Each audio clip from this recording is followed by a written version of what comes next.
കോൺഗ്രസ് നേതാക്കളെ അറസ്റ്റ് ചെയ്തതിൽ Indian national Congress Thanyam മണ്ഡലം കമ്മിറ്റി പ്രതിഷേധിച്ചു. നീറ്റ് പരീക്ഷയിലെ ക്രമക്കേടിനെതിരെ ഡൽഹിയിൽ നടക്കുന്ന പ്രക്ഷോഭങ്ങൾക്ക് ഐക്യദാർഢ്യം പ്രഖ്യാപിച്ചെത്തിയ ഇന്ത്യയുടെ പ്രതിപക്ഷ നേതാവ് രാഹുൽ ഗാന്ധി, കോൺഗ്രസ് അഖിലേന്ത്യാ പ്രസിഡന്റ് മല്ലികാർജുൻ ഖാർഗെ, കോൺഗ്രസ് നേതാക്കളായ സോണിയാഗാന്ധി, കെ.സി. വേണുഗോപാൽ, പ്രിയങ്ക ഗാന്ധി ഉൾപ്പെടെയുള്ളവരെ കേന്ദ്ര സർക്കാരിന്റെ പോലീസ് വലിച്ചിഴയ്ക്കുകയും അറസ്റ്റ് ചെയ്തതിലും പ്രതിഷേധിച്ചായിരുന്നു പ്രതിഷേധ പ്രകടനം.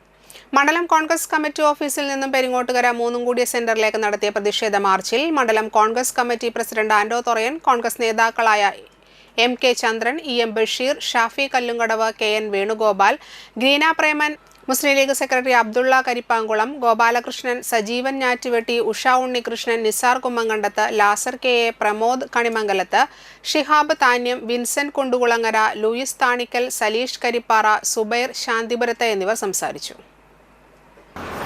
ലക്ഷക്കണക്കിന് കുട്ടികളെ, വിദ്യാർത്ഥികളെ വഞ്ചിച്ച ധർമ്മേന്ദ്ര പ്രധാൻ എന്ന കേന്ദ്ര സർക്കാരിൻ്റെ വിദ്യാഭ്യാസ മന്ത്രി രാജിവെക്കണമെന്നാവശ്യപ്പെട്ടുകൊണ്ടാണ് CJP എന്ന ഈ ചെറുപ്പക്കാരുടെ ഒരു കൂട്ടായ്മ അതിശക്തമായ സമരത്തിന് നേതൃത്വം കൊടുത്തത്.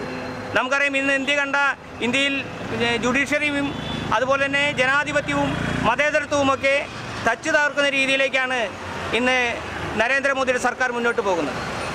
ഈ ധർമ്മേന്ദ്ര പ്രധാൻ എന്ന വിദ്യാഭ്യാസ മന്ത്രി രാജിവെക്കണമെന്ന് ആവശ്യപ്പെട്ടുകൊണ്ടാണ് ഇന്ന് ഈ പ്രക്ഷോഭങ്ങൾ കോൺഗ്രസും നേതൃത്വം കൊടുത്തുകൊണ്ട് മുന്നോട്ട് പോകുന്നത്. ഇത് വരും ദിവസങ്ങളിൽ അതിരൂക്ഷമായ സമരങ്ങൾക്ക് ഈ രാജ്യം സാക്ഷിയാകേണ്ടി വരുമെന്ന് മാത്രമാണ് എനിക്ക് സൂചിപ്പിക്കാനുള്ളത്.